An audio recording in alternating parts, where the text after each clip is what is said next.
Diceritakan selama bertahun-tahun, seorang pria bernama Kurt telah berusaha menjadi terkenal secara daring. Ia melakukan berbagai hal di saluran miliknya bernama Kurt's World 96, mulai dari membuat video Draw My Life, bermain game, mengulas sepatu, dan membicarakan pintasan keyboard favoritnya. Ia juga memamerkan ayahnya yang bernama Chris, yang bekerja sebagai DJ yang telah bercerai dengan ibu Kurt sejak lama. Karena ibunya sangat marah atas hal ini, Kurt memutuskan untuk menjadi anak yang baik dan tinggal bersamanya sambil menghasilkan uang dengan mengasuh anak. Namun, tidak peduli seberapa banyak ia merekam, Kurt belum menemukan pemirsa setia untuk videonya. Jumlahnya tidak pernah mencapai 2 digit. Ini sangat berbeda dari saingannya bernama Bobby yang juga mempunyai saluran bernama Bobby Basecamp, seorang anak yang dulu diasuh ayahnya Kurt dan sekarang menjadi influencer terkenal. Kurt menganggap dirinya sebagai teman Bobby, tetapi Bobby hanya menoleransinya dan menjauhkannya dari kameranya sendiri. Setelah 10 tahun melakukan streaming yang gagal, Kurt mencapai titik puncaknya dan siap memberikan salurannya satu kesempatan terakhir dengan sesuatu yang ia sebut pelajaran, yang dimaksudkan untuk mengajarkan orang-orang cara mendapatkan pengikut daring. Ia mulai dengan menyiapkan mobilnya dengan banyak kamera dan beberapa botol air, sambil berkata bahwa itu adalah langkah pertama dari pelajaran. Jika Anda tidak mendokumentasikan diri sendiri, Anda tidak ada. Mobil ini akan digunakan oleh Kurt untuk bekerja sebagai pengemudi untuk aplikasi berbagi tumpangan bernama Spray, dan penumpang pertama yang ia jemput adalah seorang pria yang menolak untuk mengenakan sabuk pengaman dan curiga dengan kamera, tetapi Kurt hanya menjelaskan bahwa hal itu hanya untuk demi perlindungan. Sayangnya, pria ini mengkhotbahkan ajaran supremasi kulit putih dan Kurt khawatir bahwa rasisme ini dapat merugikan pemirsa streaming langsungnya, yang saat ini hanya Bobby. Jadi ia mulai mengemudi sedikit lebih gegabah. Pria itu mengeluh, tetapi Kurt hanya mendorongnya untuk minum air botolan gratisnya. Ternyata air ini telah diracuni, dan Kurt bahkan membuat tutorial video lengkap tentang cara melakukannya tanpa ketahuan. Kemudian Kurt menyalakan musik dan melaju kencang melewati rambu berhenti saat pria itu tewas di kursi belakangnya, batuk-batuk hingga tewas. Bobby, satu-satunya penonton Kurt, menganggap pembunuhan itu hanya sandiwara untuk mendapatkan penonton, tetapi Kurt baik-baik saja dengan ini karena ini adalah bagian dari pelajaran. Awalnya, tidak seorang pun boleh tahu bahwa apa yang dilakukannya itu nyata, karena ia ingin melakukan sebanyak mungkin hal tanpa diketahui agar mendapat perhatian maksimal di kemudian hari. Penumpang kurs berikutnya adalah seorang maklar ketus yang meninggalkan tanda tangannya di bagasi. Setelah mengobrol sebentar, ia mengambil sebotol air atas pilihannya sendiri, yang dengan cepat menjadi sasaran Kurt. Kurt pergi ke kursi belakang untuk menunjukkan mayat itu dengan benar di kamera, dan bahkan bercanda bahwa ia mungkin akan minum air itu juga. Pada saat itu, seorang bernama Chris menelepon Kurt untuk meminta tumpangan, tetapi Kurt langsung menutup teleponnya. Kemudian, ia melanjutkan untuk menutupi jejaknya. Ia membuka kunci ponsel wanita itu menggunakan wajahnya yang sudah mati, dan memberi dirinya sendiri 5 bintang di aplikasi tumpangan. Kemudian, ia menjawab pesan teks dengan pesan kasar agar wanita itu tidak diharapkan datang ke rapat kerja. Setelah membuang mayatnya, Kurt menjemput penumpang berikutnya, seorang pria kasar bernama Mario. Kurt mencoba memutar musiknya sendiri, tetapi Mario mengeluhkannya. Ia juga menolak menyentuh air gratis. Kemudian Kurt mengambil jalan memutar untuk menjemput penumpang lain, mengabaikan keluhan Mario karena dialah yang memilih opsi kolam renang. Penumpang itu adalah seorang influencer dan komedian terkenal bernama Jesse, yang membatalkan perjalanan. Begitu mendengar Mario menggodanya dan pergi begitu saja, Mario mendorong Kurt untuk mengikutinya dan Kurt menawarkan untuk mengantarnya secara gratis hanya untuk memasukkannya ke dalam mobil. Saat mengemudi, Kurt mendengar bahwa ia memiliki banyak pengikut dan bertanya bagaimana ia melakukannya, dan ia menjawab bahwa ia hanya lucu. Kemudian Kurt terus meminta bantuan dan Mario terus menggodanya dengan komentar yang sangat tidak pantas, jadi Jesse merekam semua hal untuk media sosialnya sebelum meninggalkan mobil. Setelah merasa muak dengan kedua pria menyeramkan ini yang mengganggunya. Sekarang Kurt kesal karena dia kehilangan kesempatan untuk berteman dengan seorang influencer yang benar-benar sukses. Jadi dia tiba-tiba mengubah rute dan membawa Mario ke lokasi konstruksi yang jauh. Dia mengemudi begitu cepat sehingga Mario mulai merasa mual, dan Kurt menyuruhnya meninggalkan mobil untuk menghindari muntahan di kursinya. Mario mengeluh tetapi tetap pergi karena ia perlu buang air.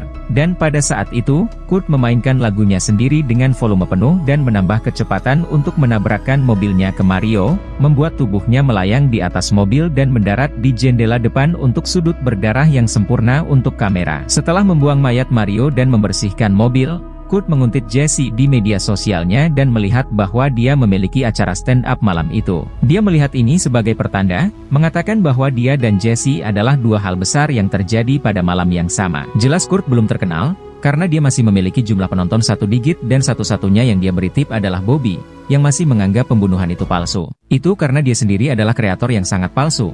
Dia selalu mengerjai para tunawisma dan satu kali dia seharusnya membantu mereka. Semuanya hanya akting di depan kamera. Ini sama sekali tidak seperti Jesse, yang disukai orang karena sifatnya yang tulus dan mudah bergaul. Beberapa saat kemudian, Kurt berhenti di pom bensin, di mana dia menyingkirkan tanda makelar dan mengisi ulang tangki sambil berdebat dengan Bobby, yang mengatakan kepadanya bahwa dia membosankan dan bahwa dia harus membumbui siarannya. Setelah semua darah dibersihkan dari mobil, Kurt mencoba membumbui keadaan seperti yang dikatakan Bobby dengan mengemudi secara gegabah untuk penumpang berikutnya, yaitu 3 sosialita yang meliputi Richard, Kendra, dan London. Awalnya Richard dan Kendra merasa takut dengan cara Kurt mengemudi, tetapi London merasa senang karena merasa seperti sedang berpetualang dan melompat ke kursi depan untuk mengobrol dengan Kurt. Akhirnya Kurt keluar jalur lagi dan mengantar ketiganya ke tempat rongsokan, memberitahu Richard dan Kendra untuk menggantung sunroof karena ada pemandangan indah di sana yang cocok untuk foto media sosial. Richard dan Kendra ikut bermain dan benar-benar bersenang-senang. Tetapi kemudian Kurt mulai mengemudi lebih cepat dan tiba-tiba menutup sunroof, menjebak korban berikutnya sementara lagunya diputar di latar belakang. Pada saat itu beberapa anjing liar dari tempat rongsokan melompat ke Richard dan Kendra untuk diberi makan, dan Kurt mengambil bor listrik yang disimpannya di mobilnya untuk membunuh London dengan bor itu. Setelah itu, Kurt membawa kendaraannya ke tempat pencucian mobil dan menelepon Bobby untuk meminta pendapatnya. Tetapi sayangnya dia tidak melihat pembunuhan 3 kali yang dilakukan Kurt. Dia benar-benar berhenti menonton streaming karena Kurt tidak menarik baginya. Kurt menuntut untuk mengetahui mengapa Bobby belum juga menyapanya seperti yang dijanjikan, dan Bobby mengatakan kepadanya bahwa ia harus lebih seperti Jesse karena ia tampak autentik. Kurt kembali memeriksa media sosial Jesse, tetapi kecemburuan membuatnya berkomentar dengan nada getir dengan cara yang paling cerewet, seperti mengatakan bahwa ia bahkan tidak merekam ceritanya secara vertikal. Saat Kurt yang kesal berkendara ke sebuah rumah di pinggiran kota, Jesse mengunggah video yang diambilnya di mobil untuk membakar Mario dan Kurt. Lalu dia mengunjungi neneknya untuk merawatnya dengan baik sambil merekamnya untuk media sosialnya. Tiba-tiba pintu berdering dan dia khawatir karena mereka tidak mengharapkan siapapun, tetapi itu hanya seorang komedian stand-up yang ingin membahas beberapa hal terkait pekerjaan. Ternyata Kurt sebenarnya mengunjungi Bobby, yang kemudian menyuruh Kurt pergi karena mereka bukan kolaborator ataupun teman, dan semua ini dikatakan di depan kamera agar para penggemarnya dapat mendengarnya di streamingnya. Bobby menghina Kurt saat dia mendekat dan meminta bantuan. Dan para penggemar Bobby akhirnya pergi ke streaming Kurt untuk melihat sisi lain dari pertengkaran itu. Kurt tiba-tiba menusuk Bobby dengan pisau saat streamingnya akhirnya mencapai 2 digit. Bobby mencoba membela diri dengan pistol, tetapi setelah beberapa kali melawan, Kurt mengalahkannya dan membunuhnya. Meskipun para penontonnya percaya itu semua palsu. Kurt melonjak hingga 3 digit dengan menjadi pembawa acara streamingnya di feed Bobby, dan bahkan merekam dirinya sendiri saat mandi untuk membersihkan semua darah dan memeriksa barang-barang Bobby. Pada saat itu ayahnya mengiriminya pesan teks, mengatakan bahwa ia butuh tumpangan ke sebuah pertunjukan. Awalnya Kurt tidak ingin membantunya karena ia ingin pergi ke pertunjukan Jesse.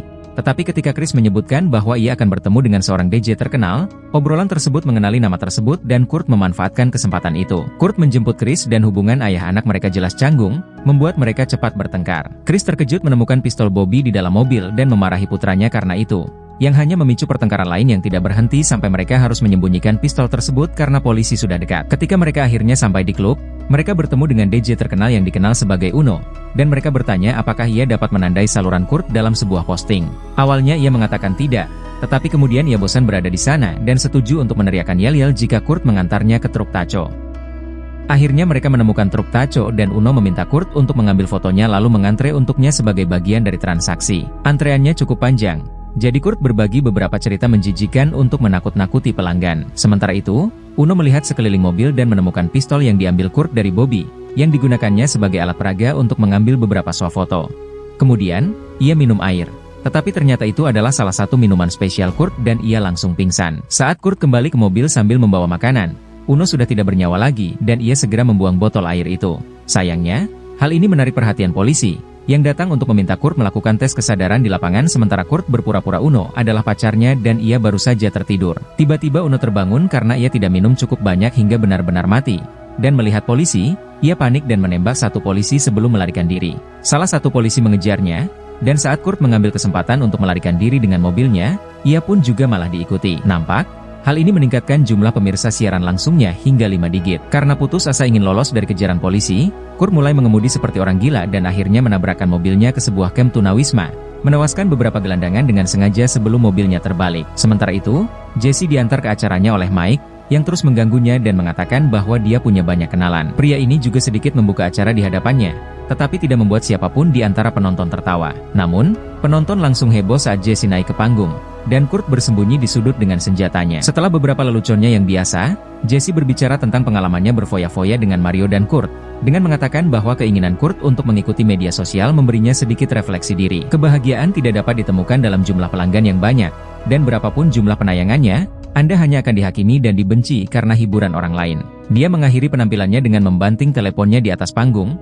mengakhiri ketergantungannya pada media sosial dengan menjatuhkan mikrofon dan membuat semua orang terkejut. Tersentuh oleh pidatonya, Kurt memutuskan untuk pergi tanpa membuat kekacauan apapun, hanya untuk mengetahui bahwa layanan foya-foya dihentikan sementara, berkat pembunuhan berantainya. Kurt mendapat tumpangan melalui aplikasi lain bernama GoGo, dan masuk ke mobil seorang pria ramah bernama David yang dengan cepat membuat lelucon tentang bukan pengemudi gila yang telah membunuh orang sepanjang malam. Kurt menanggapi ini secara pribadi dan tidak ragu untuk membunuh David dalam hitungan detik. Kembali ke bar, Jesse lelah berurusan dengan Mike, yang tidak akan berhenti merekamnya bahkan jika dia menutup media sosial, dan dia memutuskan untuk meninggalkannya dengan menelepon GoGo. Mobil David tiba, tetapi Kurt yang menyetir, dan dia mengungkapkan kepada Jesse bahwa dialah pengemudi yang sebelumnya diejek Jesse di panggung. Dia juga memberitahu Jesse bahwa dia ada di pertunjukannya. Jadi dia tahu Jesse tidak akan bisa menggunakan ponselnya untuk meminta bantuan karena dia telah menghancurkannya. Mengira Jesse tidak berdaya, Kurt memberitahu Jesse bahwa dia akan membawanya ke rumahnya sehingga mereka dapat mengekspresikan cinta alih-alih kebencian, tetapi Jesse melawan dengan kabel pengisi daya ponsel dan mencekiknya hingga mobil menabrak tempat sampah. Kurt menghentikan mobil dengan geram dan membalas dengan meninju Jesse, membuatnya pingsan. Kemudian dia mengendarainya ke halaman depan rumahnya di mana dia menyeret tubuhnya ke lampu depannya. Dia menarik perhatian penonton tentang apa yang harus dia lakukan terhadap Jesse, dan para penonton memutuskan bahwa dia harus menghabisinya. Kurt bersiap untuk mengejarnya saat pemirsanya membanjiri obrolan. Namun, saat ia berhenti untuk membetulkan kamera yang jatuh, ia kehilangan pandangan terhadap Jesse. Jadi ia meninggalkan mobil untuk mencarinya sementara obrolan menegurnya atas tindakan bodohnya itu. Penonton ternyata benar, Jesse menggunakan kesempatan itu untuk masuk ke dalam mobil dan mengambil alih kemudi, dan kemudian langsung menggunakan kendaraan itu untuk menabrak Kurt. Namun, ia kehilangan kendali dan akibat mengemudikannya, mobil itu malah menabrak tepat di samping rumah Kurt, hingga membuat Kurt punya ruang untuk menghindarinya. Kemudian ia mencoba membunuh Jesse dengan mendorong wajahnya ke kantung udara, tetapi Jesse mendorongnya dan Kurt melarikan diri ke ruangan lain. Saat Jesse memberitahu siaran langsung bahwa ia butuh bantuan dan mencoba meyakinkan mereka bahwa ini nyata, Chris juga datang dan terkejut menemukan rumah itu hancur dengan ibu Kurt yang kini telah tewas di lantai. Terungkap bahwa ibunya itu adalah korban pertama Kurt, dia menghabisinya di luar layar tepat sebelum berangkat untuk memberikan pelajaran. Kembali ke cerita, tiba-tiba Kurt keluar dan mengambil pistol Bobby dari mobilnya, yang kemudian dia gunakan untuk menembak ayahnya beberapa kali, yang dengan cepat menghabisinya. Sementara itu Jesse mencoba melarikan diri dengan mobil, tetapi saat mundur dia tidak berhasil, dia malah melaju ke depan dan menghantam Kurt ke dinding. Obrolan itu menyuruhnya untuk memeriksa mayatnya, dan Jesse melakukannya untuk mengetahui bahwa Kurt yang ternyata belum mati. Dia terpaksa menyelesaikan pekerjaannya dengan menghancurkan kepala Kurt dengan ponselnya sementara kilas balik ke beberapa menit sebelumnya menunjukkan Kurt yang merasa seperti juara karena ada 50.000 orang yang menontonnya. Kemudian obrolan itu meminta swafoto dengan mayat itu, dan Jesse melakukannya. Hari-hari berikutnya, kasus Kurt menjadi berita viral. Jesse menjadi lebih terkenal dari sebelumnya sebagai ratu multimedia. Dan meskipun Kurt dibenci oleh semua reporter, dia dianggap sebagai pahlawan oleh beberapa bagian yang lebih buruk dari 4chan dan Reddit seperti di internet. Saat forum-forum ini dipenuhi dengan kekaguman terhadap Kurt, seorang pengguna mengungkapkan bahwa mereka sedang membuat film tentangnya yang berjudul Spray. Film pun akhirnya selesai. Terima kasih telah menonton.